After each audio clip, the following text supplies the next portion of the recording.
All right, good morning. We're here at the Hillsdale County Ag Career Day. I have a group of students from what school? Hillsdale Academy. Hillsdale Academy here, and I'm talking to them about social media, showing them, my plow videos and stuff. And this is what I'm going to do today. So we'll see how the video goes, but I wanted to show them.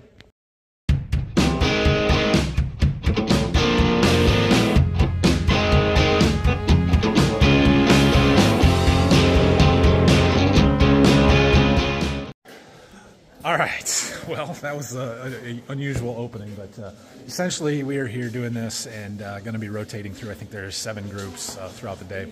I'll show you what I can. All right, well, I'm not doing a great job filming. It is lunchtime. We've got a couple more rotations to go through. I think I'm going to set up my GoPro and film one of these sessions for you guys. Just see if we can throw that on there for tomorrow. I don't know. Whoa, big professional YouTuber. All right. So I am Nathan Baker, and I am, first of all, a farmer. I farm with my family, Borderview Farms. We're just a few miles away here. Number 2, I have a seed dealership. I sell seed for Golden Harvest, but apparently those things aren't important, and they don't want me to actually talk to you about that today. What I am here to talk about is social media and kind of my YouTube channel and stuff that I've done. So, who has a cell phone? Do they have a camera on it? Yeah. Do they make cell phones without cameras? No. They used to. They don't anymore. You guys heard of YouTube? Yeah. Ah, great. You have everything you need in order to start a YouTube business. Kind of.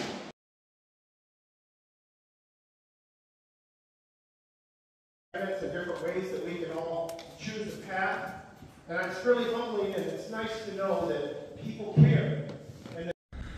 All right, we have wrapped up the Ag Career Day. There was the drone guy, drone booth. Oh, right there. There's an old Ram Teasel drone. Anyway, yeah, I don't know how well I did filming that, but it was pretty good. They had about 100 kids from across our county here to learn about ag careers. I think there was 7 different booths or stops or stations or whatever, farmer to agronomist to MSU extension to social media stuff. So I probably was not as prepared for it as I should have been, but we made it happen. And some of the groups asked lots of questions, some of them didn't ask any questions. Just how it goes sometimes. So anyway, we're gonna head back to the farm and see what we can find to do. Most likely, we're gonna hang some weights on a tractor and get the ripper moving. It sounds like they spread some of our chicken litter today. We're gonna go drive past that field right now. And if that is the case, the ripper needs to be moving now. So we're going to do that. It would appear, or maybe more so smell, like our chicken litter has been spread. Time to go. Go get the ripper. So this one is a very similar situation to what we did yesterday, except for instead of commercial dry fertilizer, we spread chicken litter on it. And the wheat stubble did get mowed a few weeks ago. It has since grown back, but it's time to go get the tractor and get it worked in. So the chicken litter has a whole lot of nutrients in it, a lot of nutrients. Phosphorus, potassium, it's got a lot of nitrogen in it, it's got organic matter, it's got sulfur, it's got zinc, it's got basically everything that we need to raise a good corn crop is in that chicken litter. But the ammonia, the nitrogen form of that, is fairly volatile and will just gas off as N2 gas, atmospheric nitrogen. I didn't hit it. There's a guy in a bike. Truck's freaking out for no reason. Anyway, it will basically just evaporate into the atmosphere if you don't work it into the soil relatively quickly. So I think they spread that yesterday or this morning, and we need to go and do ours and get it worked in now. So I'm gonna go. We're gonna throw a couple of racks of weights, or the donut weights on the wheels on the 9R, and fuel her up and head over there.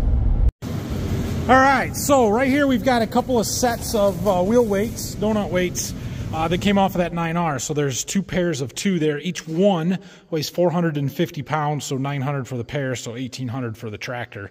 We'll put those on each side of the rears. There's already bolts there. All we got to do is get them up there, lined up, put the washers and nuts on, and that should make a big difference for us. So we will try that. If that for some reason doesn't work, I've got a pallet of suitcase weights over there that we can add in between the wheels on a bracket back there. Those are significantly more work to get put on there, so we're going to try and not do those right now.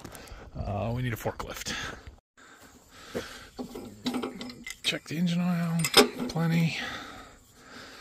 All right, we'll back this over in front of the shop. Basically, those wheel frames, they bolt right on here. So you can't see it, but we're lifting it into position. Slowly here.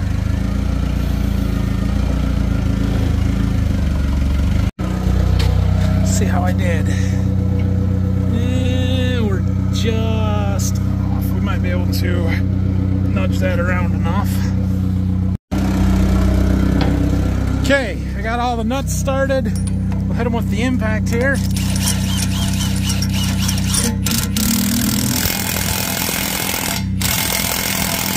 Get them all to tighten up. And now when I back away from it, the weight should stay.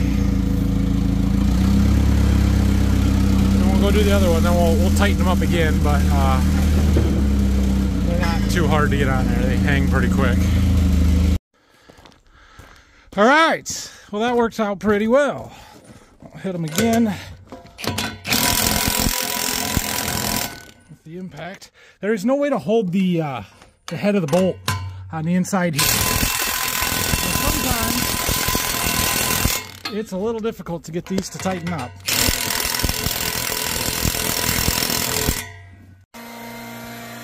Fueling. Ooh, almost done. All right, we've got weight added, we've got fuel added. Let's go do some more ripping. All right, here's our field. Much bigger than the one we did yesterday. We've got 78 acres in this field. See, their spreader is still sitting down there. They just finished this one. And you can see all the litter on the ends here. That looks spread mighty heavy. It's not near as thick out there, but we spread it 2.4 tons per acre is what we did this year. And we gotta get it worked in, so should be good to go. I got the monitor set up. We're gonna try and pull it 8 inches deep. We'll see how it goes compared to what we were doing yesterday. Oh, I need to get a guidance line put in there. All right, well, we are moving along here. I've got the wedge about done. So we always work on a little bit of an angle. We don't want to go straight with the rows that we're planting on and then we're spraying on and we're combining on because all your compaction is in a straight row. And so we run our ripper, our heavy tillage in the fall, on just a little bit of an angle to kind of rip across those tracks to help eliminate that a little bit better.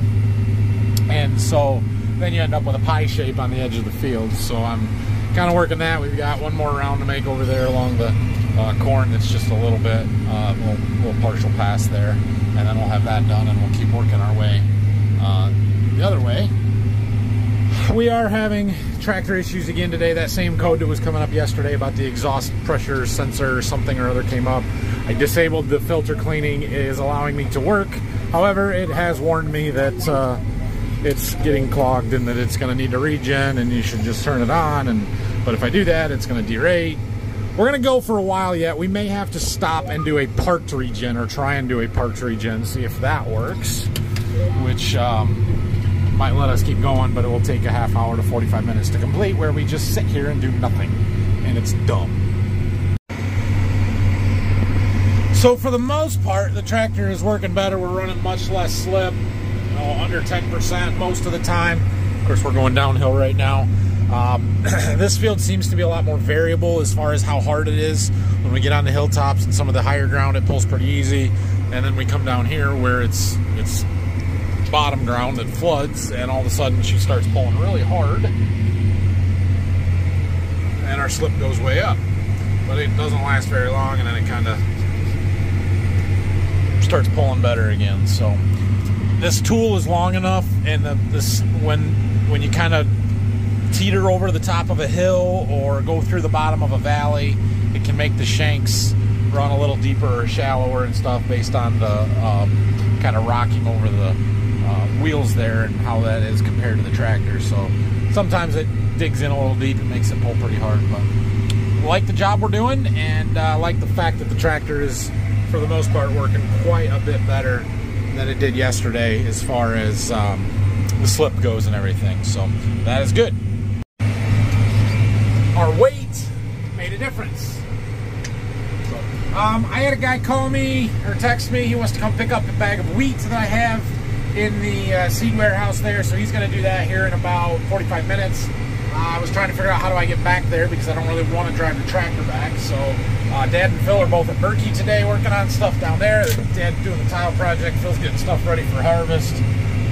So they're not around, but my mom is on her way home from work and she drives right by this field. So she's going to stop and pick me up here in another 10 or 15 minutes. All right, I'm at a reasonably good stopping point here. My ride should be here soon. We've got 26 acres done. So I'm going to go up here and park while I wait for a minute. And we're going to try and do a parked filter cleaning, regen, or whatever, because now's a good time to do it. I can let this tractor idle or do its thing while I go and load up this wheat, and then we come back and it should be about done, maybe. So let's see how it goes here. Alright, so if I go here to this, here's what I have done is disable the auto cleaning. We're going to hit this button. Now this button is grayed out unless it's over a certain percentage of the clogged or whatever, I don't know. It won't let you do it unless it needs to. So apparently it needs to. Prepare tractor for park exhaust cleaning per operator's manual. Stop tractor motion, set engine speed to low idle. Turn off PTO. All things are done. We don't even have a PTO. Do not use hydraulic functions during cleaning. Engine speed will be controlled by the tractor. Got it. Lift our ripper up just because. Okay. Let her go. I don't have any idea how long it's going to take or even if it's going to do it, but the little symbol came on like it's going to, so we're going to try that. Well, doesn't seem to be doing much, but it's doing its thing, so we're going to let it go. It hasn't thrown any air codes, so we'll see. There's my ride. Hopefully it's done when we come back. One bag there is what this customer is getting, I think. Yeah, just pulling in right now, so we'll get him loaded up and go back and check on our tractor. Hopefully it's doing its thing and we can keep running when we get back there. Loaded up. You guys see this? We got raindrops starting to sprinkle. Hopefully it's not raining too hard. It doesn't look like it's going to. We'll go back over and see how our tractor's doing and see what everything looks like. But yeah, I got an hour and a half yet before my wife is going to be home for the night, so we'll keep working if we can. Always a good idea when you got a second and you're out of the cab to walk around, just take a look at your implement, make sure everything's good. Ripper points all look fine. Nothing of them have any broken shear bolts, anything like that. We don't have any rocks stuck in our rolling basket. All good. So that chicken litter has quite the aroma to it. So all right, let's go see how our. It's not at a high idle, so maybe it's done. Maybe it didn't go at all. We'll find out here in a second. Well, the symbol is gone, but we have this error message saying exhaust filter restricted, engine power limited, start parked filter cleaning. Well, that's what we tried to do. Filter cleaning cannot be completed. Not good. It's not good. Ah, crap.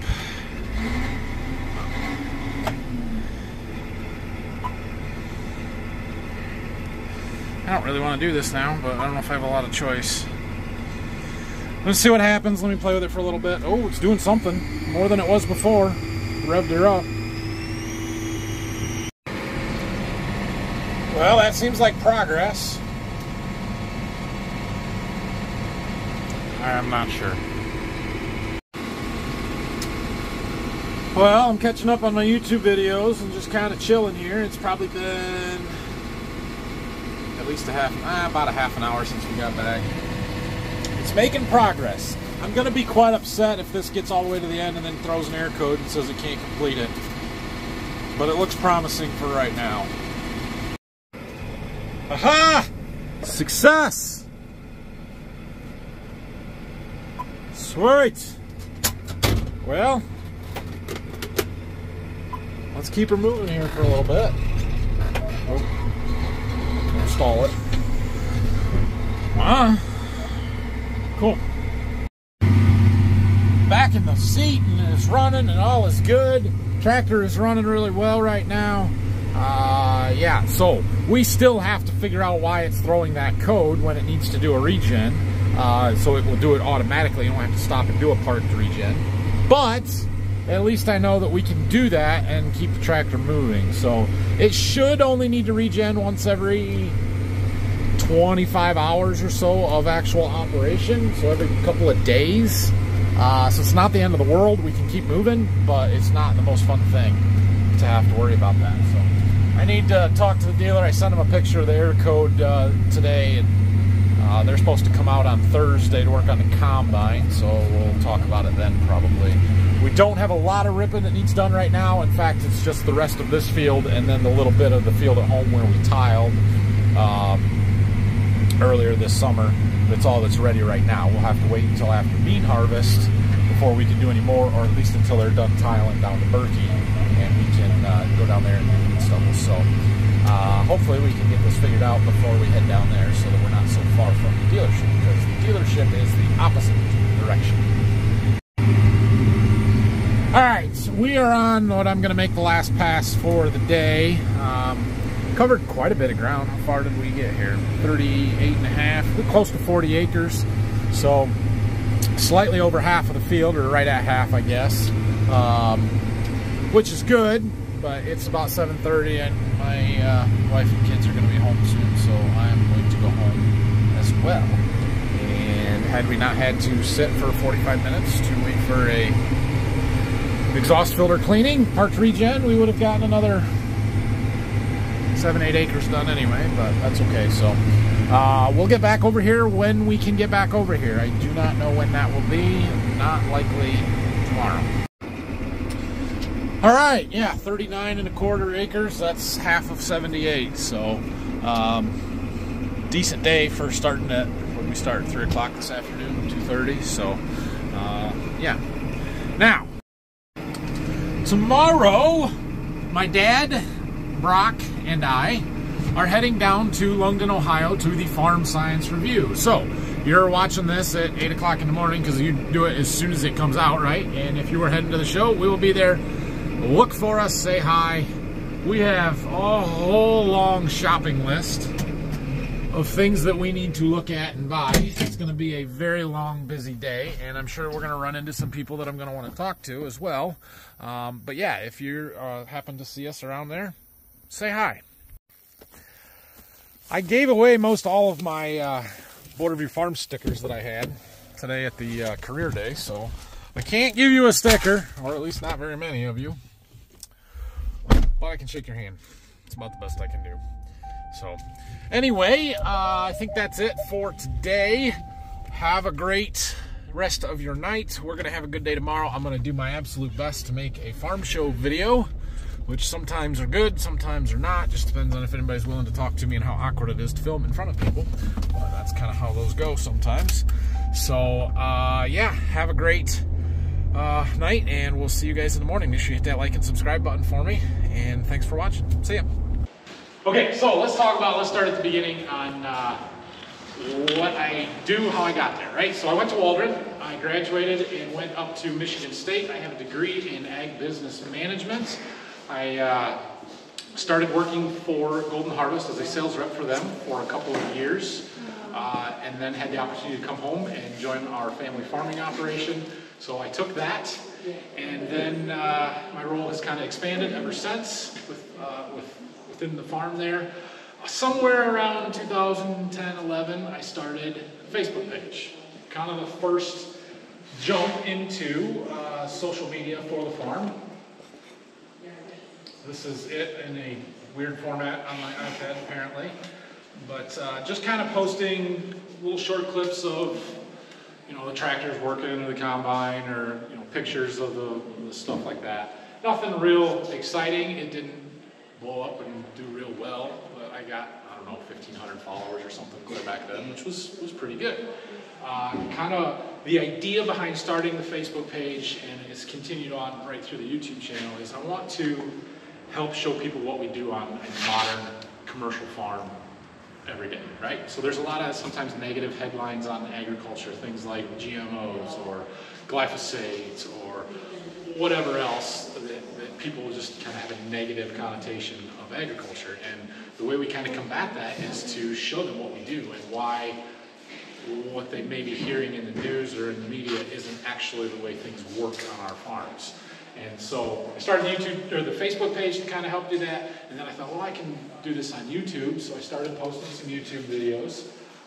Mostly they were this same kind of thing where it's just some short video clips of the equipment running, 30-second video of somebody's driving a tractor, and I'll stand there and film it and put that up. Nothing too extravagant or edited or anything like that.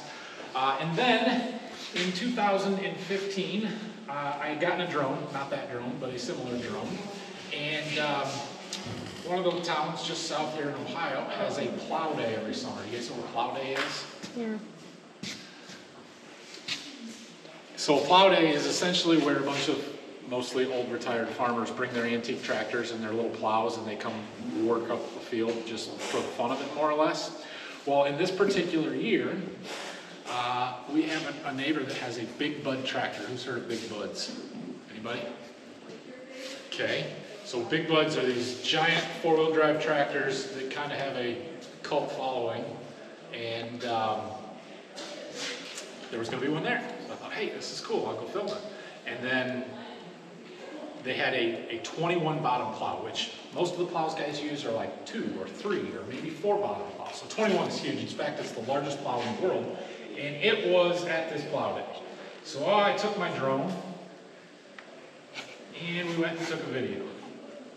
This video. And I put this video on YouTube about first or second week of August. And at this point, my YouTube channel had maybe 50 subscribers. Not a lot, but it was something. This video got like 1,000 views in the first week or two, maybe a couple thousand. I figured it was mostly the people that were here, driving around watching it. And didn't think much of it, but I thought, hey, this is really cool. Well, by the 1st of October, it had all of a sudden 100,000 views on it, or maybe 150,000. Wow, it just blew up. This is awesome. And at that point, I had figured out that now I can monetize this channel because you have to have 1,000 subscribers and you have to have 400 watch hours in order to monetize a YouTube channel. I think it's 400 watch hours. Don't quote me on that one, but I do know it's 1,000 subscribers. So I finally kind of made those thresholds. And I was able to sign up to monetize it, and it kept getting a few thousand views every month or something, and I would get a check for $50. This is awesome. Something.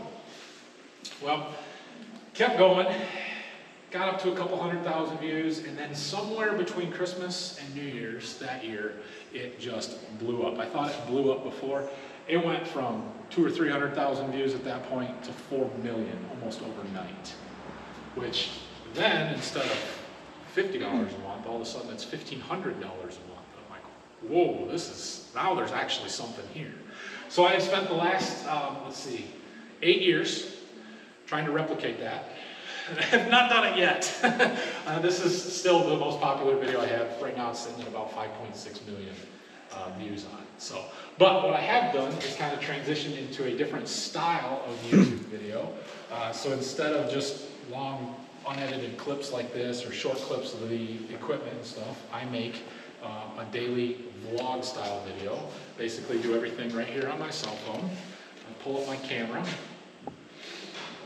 and I walk around and talk to myself like this. And we always start in the morning with a good morning and kind of what we're going to do for the day, which sometimes I know, sometimes I don't.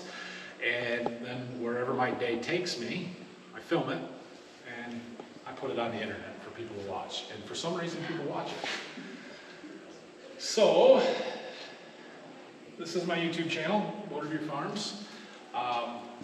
Basically what I do is every day that I'm working, I try and show what I'm doing. And it goes back to that, trying to just help people understand what goes on a farm. I did not start this with the intent of making money or it being a big source of income for me. It has kind of transformed into that, which is really nice. It's helpful because I do put a lot of time and effort into not only filming and recording the videos, but also editing them. And it is now, you know, it's not where I make most of my money. I still farm first, sell seed second, make videos third, but it is a nice way to help supplement all the rest of that stuff. But it is also important to know that without the farm, without my seed business, this doesn't exist either, right? Because I don't have anything to film if I'm not doing those things. So, any questions so far? No? Okay. All right, so other social media stuff. I do have an Instagram. Now, I'm not monetized on Instagram. I don't make any money from that. I'm not entirely sure if you can make money straight from Instagram. I know that you can do sponsorships and stuff, but I haven't got there yet. So I've gotten about, 3,800 followers on Instagram. But what I do with my other social media platforms like Instagram and Facebook is I use them to drive traffic to my YouTube channel, right? So this is a post that I made yesterday where I was finally in a tractor doing something more exciting than just whatever else I've been doing for the last month and a half since, you know, it's the middle of summer, we're not doing a lot of field work. Finally started some posts about it, get people to see it, and then they know that today, well, there's a YouTube video available. So this is the video that posted this morning from what I did yesterday. First you get to watch the ads because I don't get paid on YouTube from subscribers or from views or anything like that. What we get paid from is the income from the ads. So YouTube plays ads in front of videos like this, and they collect the ad revenue from companies that are doing the advertising. I then make, I think 55% of that they pay out to the creators, and they keep the rest of it. So don't do what I'm about to do and hit the little skip button. If you do that too fast, I will get paid. I don't like that. But so then this is the video from yesterday. It starts off again, like I said, just this is what we're going to do today. And in fact, I think in this one I'm saying, I don't know what I'm going to do today because what I had planned fell through and didn't happen. And I got my intro video here.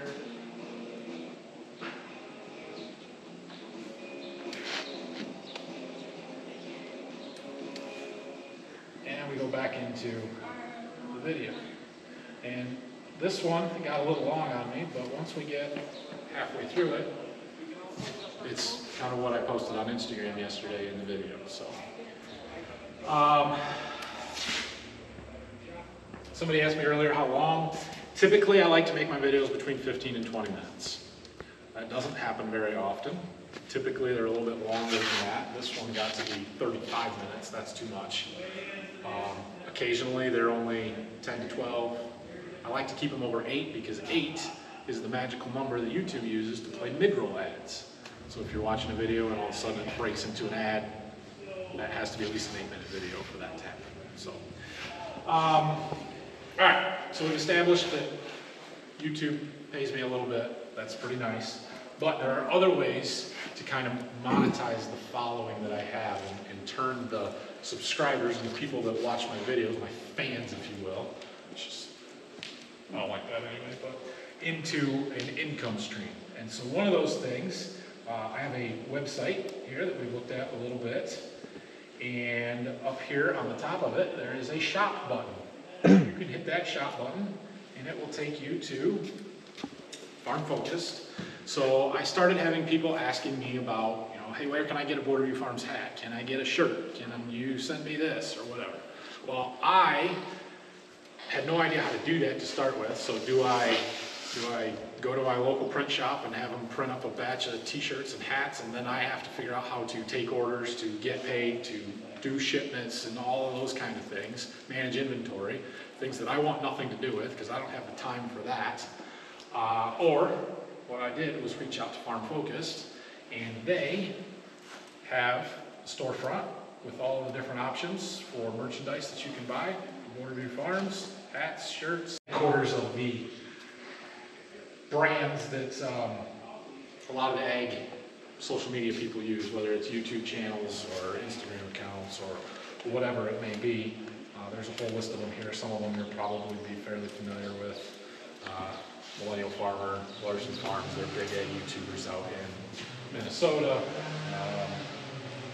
There's a Michigan Farm Photos. There's Kip Sigler Farming. He is up in Michigan, just north of Detroit area. Brian Brown Family Farms. Brian's farming videos. He's down in Ohio. So you can find all of that stuff there. So that's another way that I've been able to monetize this, turn it into kind of an income stream. So there's one other key area there. We'll go back to my website. So I've gotten to the point where now I've got a little over 26,000 subscribers. I've got a pretty good audience base that watches my videos. Every video I post gets usually somewhere between 8,000 and 10,000 views on it in the first day. If it's really exciting content, it might do 10 or 15,000. If it's not, it might only do 6,000 or 8,000. But I've started to have companies reach out to me wanting me to advertise their products or to sponsor a video. And so now there's another way that I can kind of monetize that. Now, you have to be a little bit selective, right? I get emails all the time from companies that want me to play their video game on my YouTube channel. I have no interest in that. It doesn't match my content at all. And the last thing I want to do is start putting a barrage of advertisements in a video that my people that are watching have no interest in or don't care about, right? So I have not done any of that, but there are a couple of companies that I have started working with. Mostly things that are either very relevant to our business that I'm doing or companies that we've already been working with for a long time. For example, AgriPro Wheat. I told you I have a seed dealership. Well, that's the brand of wheat that I sell, have sold for a long time. They reached out to me back in January and kind of said, hey, we'd like to partner with you this year. Would you be willing to feature us for a couple of videos and we'll pay you something for doing so? Okay, so we did that. Another one here is Boss Fuel Trailers. So we're farmers, right? We run a lot of big equipment, burns a lot of fuel, and a lot of times we need to fuel that equipment up in the field because we're not always making it back to home base where our supply is. And so the way we've always done that in the past is you put a 100-gallon tank in the back of a pickup and you drive it up there, which is fine, it works, but our combine has a 300-gallon fuel tank on it. 100 gallons at a time isn't going to work very good. It takes too long. So Boss Fuel Trailers reached out to me. They make pull-behind big trailers. The one we got is almost 600 gallons that we can use to haul fuel to our equipment in the field wherever it is, whether it's 2 miles up the road or we farm some 35 miles away. It would take way too long to drive stuff back and forth for fuel or to do it at 100 gallons at a time, so this allows us to transport it much more efficiently. Well, they reached out to me. They wanted to sponsor my YouTube channel. They wanted to give me one of their fuel trailers to use for the summer in exchange for me just putting it in my YouTube videos, for showing it so that other people may see that and want to buy them from them. So that's a pretty cool thing for me, right? It's not a check in my pocket, but it's still beneficial to our business. So. All right, what other questions you got?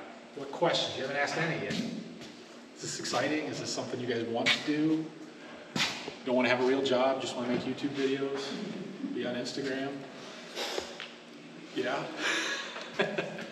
So here's what I have to say to that. One, if you had asked me 10 years ago if that was a viable career path or a thing that you should be aspiring to, I would have told you were crazy. No way. You can't do it, right? I'm wrong, and I've proven myself wrong just by the fact of what I have been able to do here. But I will say that none of the videos and none of the social media stuff that I do is possible without the real job that I have in farming and everything else. I'm very fortunate to have one that I can carry a camera around or a phone and film it and make my videos while it doesn't really slow me down. So there's a couple of things that I always lose my phone. That's a bad thing when you use your phone to film everything. You set it down somewhere. What did I do with it? In this case, I put it in my pocket, so that was good. But right, so a lot of times you get the negative connotation of people being on their phone all the time instead of working, right? Well, it seems like exactly what I'm doing. I'm not, I promise. I'm not, Dad. I'm not, okay? So, but what I do is I can start the day off and take a clip, and then when I'm actually working on stuff, or between, like when I'm walking from one job to another, I can talk about it, or I can take those GoPros and I can set them up and watch what I'm doing where I don't actually have to do anything in order to do that filming. Or if I'm driving a tractor, like in that, did I show that video? Yeah. You know, tractors have auto steer. It's pretty easy for me to sit there and do this while we're driving from one end of the field to the other, and it's not slowing me down. It's not taking any time away from what I'm actually trying to get done. And again, the farm is first.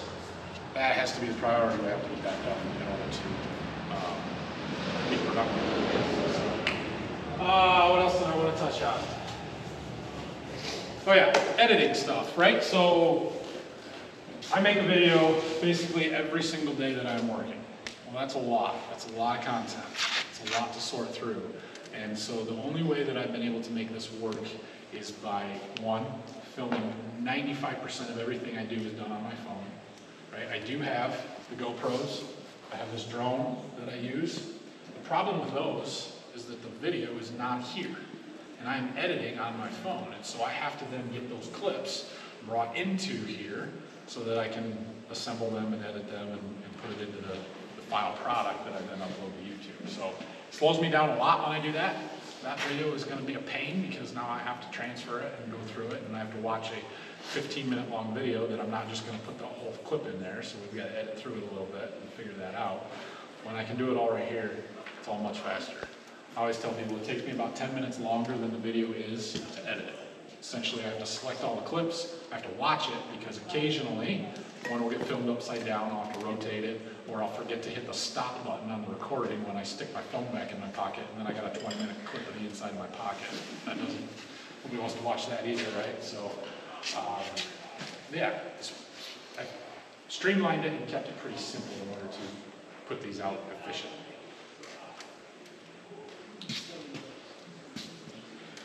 Okay, I need some participation here. You guys are the quietest group I've had yet. It's because I'm filming you, isn't it?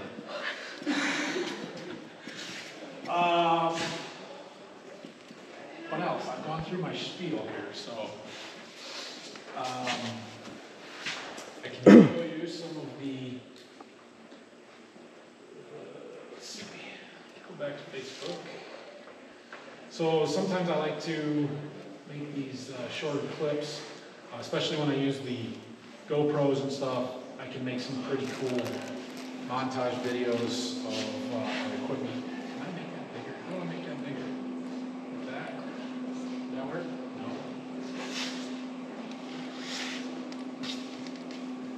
Just about. Thanks. Good.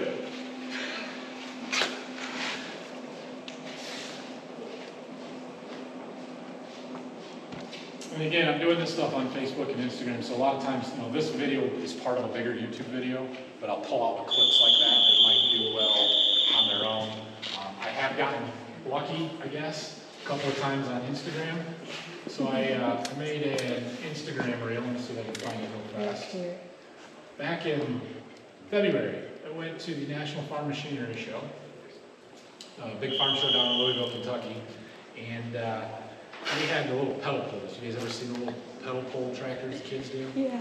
So I filmed my son doing this. Come on. Not gonna play? Well, anyway, I filmed my son doing this pedal pull. There he goes. That's all it is. That reel has over 1.25 million views on it. Why? I don't know why. I can't replicate it. That is the problem. You hit once and then you can't replicate it, and I don't know why. But I think there was one question. you have a question? Yeah. Have you ever lost a GoPro on a tractor or something? Has it ever fallen off? Okay, so last year I was getting creative with my harvesting videos like that, right? We're doing these montages of